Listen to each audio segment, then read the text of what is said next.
Baik, terima kasih. Sebelumnya, Assalamualaikum warahmatullahi wabarakatuh. Salam dan bahagia. Di sini saya Irfan Kuswanto dengan NIM 061. Saya ingin mempresentasikan hasil dari pertemuan 1 sampai 7 di matkul perilaku organisasi. Langsung saja yang pertama, materi yang pertama konsep organisasi, yaitu ada perilaku organisasi adalah studi tentang apa yang dilakukan orang-orang dalam organisasi dan bagaimana perilaku mempengaruhi kinerja organisasi. Hal ini berkaitan dengan kerja, kinerja, perputaran pegawai, produktivitas, serta manajemen. Yang kedua, peran manajemen di sini ada peran antar personal, peran informasional, dan peran interpersonal. Selanjutnya, aktivitas manajerial. Di sini ada yang pertama manajemen tradisional, yang kedua komunikasi, yang ketiga manajemen sumber daya manusia, yang keempat jaringan. Selanjutnya, disiplin ilmu yang mendukung perilaku organisasi.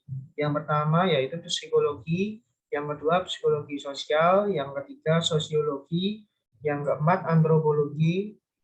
Selanjutnya, level analisis dalam perilaku organisasi. Di sini ada 3 tingkatan, yaitu tingkat individual, yang kedua tingkat kelompok, yang ketiga tingkat organisasi. Untuk yang kedua, keberagaman dalam organisasi. Perbedaan dalam organisasi sudah pasti ada karena kita manusia diciptakan unik dan berbeda-beda. Perbedaan tersebut dapat diciptakan sebagai peluang atau ancaman bagi organisasi tersebut.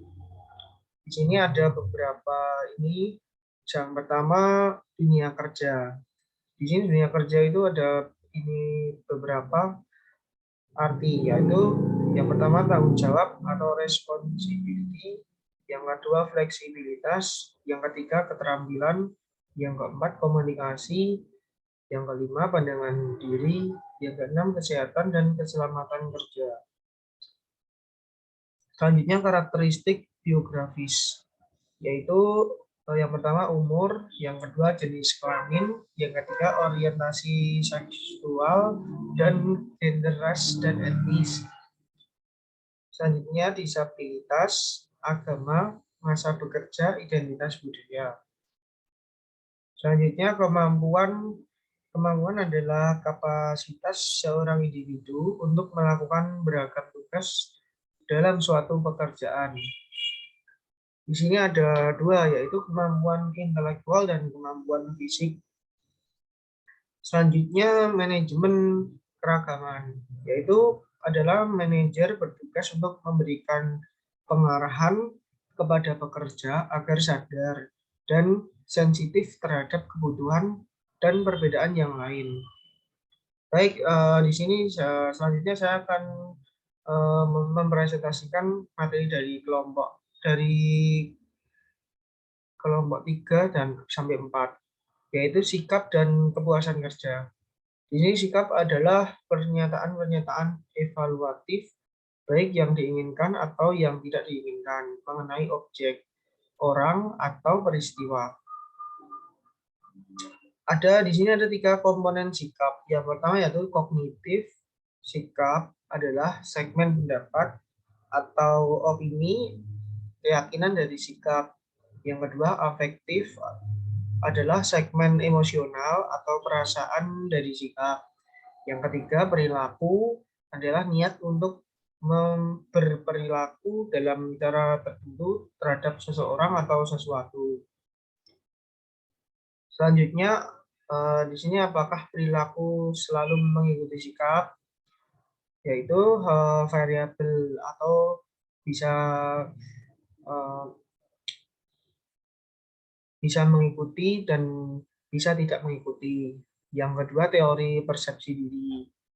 Yang selanjutnya, sikap kerja yang utama. Yang pertama yaitu kepuasan kerja, yang kedua keterlibatan kerja, yang keempat komitmen organisasi. Selanjutnya, keterlibatan organisasi. Di sini merupakan tingkat di mana seseorang mengaitkan dirinya ke pekerjaannya secara aktif, berpartisipasi di dalamnya, dan menganggap kinerjanya penting bagi nilai-nilainya. Selanjutnya, karyawan dengan tingkat keterlibatan kerja yang tinggi dengan kuat mengaitkan dirinya ke jenis kerja yang dilakukan dan benar-benar peduli dengan jenis kerja itu. Selanjutnya, komitmen organisasi adalah tingkat di mana karyawan mengaitkan dirinya ke organisasi tertentu dan sasaran-sasarannya dan berharap mempertahankan keanggotaan dalam organisasi tersebut. Lalu, tingkat komitmen organisasi seorang individu merupakan indikator yang lebih baik mengenai pengunduran diri karyawan daripada indikator kepuasan kerja yang lebih sering digunakan. Lanjut, dukungan organisasi yang dirasakan. Tingkat di mana para pekerja mempercayai bahwa organisasi menilai kontribusinya dan peduli terhadap kesejahteraan mereka. Selanjutnya, kepuasan kerja. Di sini kepuasan kerja adalah sikap umum terhadap pekerjaan seseorang yang menunjukkan perbedaan antara jumlah penghargaan yang diterima pekerja dan jumlah yang mereka yakini seharusnya mereka terima. Selanjutnya, pengaruh kepuasan kerja. Ada 6, yaitu yang pertama kepuasan kerja dan kinerja pekerja yang bahagia, cenderung lebih produktif. Yang kedua kepuasan kerja atau OCB, Organization Citizenship Behavior. Karyawan yang puas cenderung berbicara secara positif tentang organisasi. Yang ketiga, meningkatkan kepuasan dan kesetiaan pelanggan karena cenderung lebih ramah, ceria, dan responsif terhadap pelanggan. Yang keempat, kepuasan kerja dan ketidakhadiran kepuasan kerja berkorelasi negatif dengan kemanggiran. Yang kelima, kepuasan kerja dan perputaran karyawan, hubungan antara keduanya ternyata lebih kuat daripada lainnya. Yang keenam, kepuasan kerja dan perilaku menyimpang, ketidakpuasan kerja memprediksi banyak perilaku khusus. Baik, yang terakhir, sikap dan kepuasan kerja. Untuk meningkatkan kepuasan kerja karyawan adalah dengan berfokus pada bagian-bagian intrinsik pekerjaan. Contohnya seperti membuat pekerjaan tersebut menjadi lebih menantang dan menarik. Lanjut, saya akan mempresentasikan materi dari kelompok 5 sampai 6. Yaitu yang pertama, persepsi dan pengambilan kebutuhan individual. Definisi persepsi adalah sebuah proses individu mengorganisasikan dan menginterpretasikan kesan sensoris untuk memberikan pengertian pada lingkungannya. Di sini ada jenis-jenis persepsi, yaitu persepsi audio, persepsi visual, persepsi perabaan, persepsi penciuman, dan persepsi pengecapan. Ada beberapa faktor yang mempengaruhi persepsi sendiri, yaitu yang pertama faktor ekspektasi, yang kedua faktor situasi, yang ketiga faktor target. Selanjutnya, teori hubungan atau attribution theory. Atribusi merupakan proses dilakukan untuk mencari sebuah jawaban atau pertanyaan mengapa atau apa sebabnya atas perilaku orang lain ataupun diri sendiri. Yaitu ada 3 ini. Yang pertama, distinctiveness atau perbedaan. Yang kedua, konsensus atau melihat bagaimana faktor internalnya. Yang ketiga, konsistensi atau faktor internal.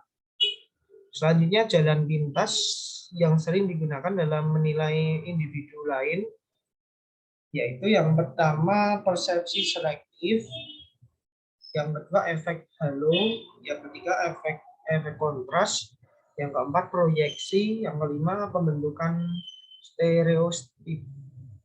Baik, selanjutnya aplikasi spesifik dari jalan pintas dalam organisasi. Yaitu yang pertama wawancara kerja, dan yang kedua harapan kerja, yang ketiga pembentukan profil etnis, yang terakhir evaluasi kinerja. Lanjut, hubungan antara persepsi dan pembuatan keputusan individual. Yang pertama keputusan membuat pilihan, lalu pilihan dari dua alternatif atau lebih, keputusan muncul sebagai reaksi atas sebuah masalah. Yang kedua, masalah, lalu ada ketidaksesuaian antara perkara saat ini dan keadaan yang diinginkan, yang membuat pertimbangan untuk membuat beberapa tindakan alternatif. Selanjutnya, pengambilan keputusan. Ada tiga, yaitu rasional terbatas, dan pengambilan keputusan intuitif. Selanjutnya, bias dan kesalahan umum. Di sini ada 8, yaitu bias terlalu percaya diri atau overconfidence bias. Yang kedua, bias jangkar atau answering bias. Yang ketiga, bias konfirmasi, confirmation bias. Yang keempat, bias ketersediaan. Yang kelima, eskalasi komitmen. Yang keenam, kesalahan acak. Yang ketujuh, aversi resiko. Yang kedelapan, bias retrospeksi. Selanjutnya, apa saja yang mempengaruhi dalam pengambilan keputusan? Yaitu yang pertama, kepribadian, yang kedua, gender, yang ketiga, kemampuan mental, yang keempat, perbedaan kultur, yang kelima, evaluasi kerja, yang keenam, sistem reward, yang ketujuh, regulasi formal, yang kedelapan, tenggat waktu keputusan, yang kesembilan, peristiwa sebelumnya. Baik, selanjutnya materi dari 7 sampai 8. Definisi motivasi, yaitu motivasi adalah proses yang menjelaskan intensitas, arah, dan ketekunan seseorang individu untuk mencapai tujuannya. Di sini ada beberapa teori-teori motivasi zaman dulu, yaitu hierarki, teori kebutuhan, yang kedua teori X, yang ketiga teori X dan teori Y, yang keempat teori dua faktor. Selanjutnya teori-teori motivasi kontemporer, yaitu teori kebutuhan Nixon, yang kedua teori evaluasi kognitif, yang ketiga teori penentuan tujuan, yang keempat teori efektivitas diri, yang kelima teori penguatan, terus selanjutnya teori keadilan dan teori harapan. Selanjutnya motivasi dari konsep menuju aplikasi. Motivasi sendiri adalah sebuah dorongan atau alasan yang mendasari semangat dalam melakukan sesuatu. Di sini model karakteristik pekerjaan, yaitu keberagaman keterampilan, identitas tugas, arti tugas, otonomi, dan umpan balik. Selanjutnya, bagaimana pekerjaan bisa dirancang ulang? Yaitu ada 3, yaitu rotasi pekerjaan, penggantian periodik seorang karyawan dari satu tugas ke tugas lainnya. Yang kedua, perluasan pekerjaan atau lanjut meningkatkan jumlah dan variasi tugas dari seorang individu melalui pekerjaan yang berbeda-beda. Yang ketiga, pengayaan pekerjaan. Perluasan vertikal dari pekerjaan yang meningkatkan pengendalian pekerja terhadap rencana, pelaksanaan, dan evaluasi kinerja. Selanjutnya, susunan pekerjaan alternatif. Di sini ada 3, yaitu jam kerja yang fleksibel, yang kedua pembagian pekerjaan, yang ketiga telecommuting. Selanjutnya, peluang untuk bekerja, yaitu tingkat kinerja yang tinggi sebagian merupakan sebuah fungsi ketiadaan rintangan yang menghalangi karyawan. Keberhasilan dalam suatu pekerjaan dimudahkan atau dihalangi oleh ada atau tidak adanya sumber-sumber yang mendukung.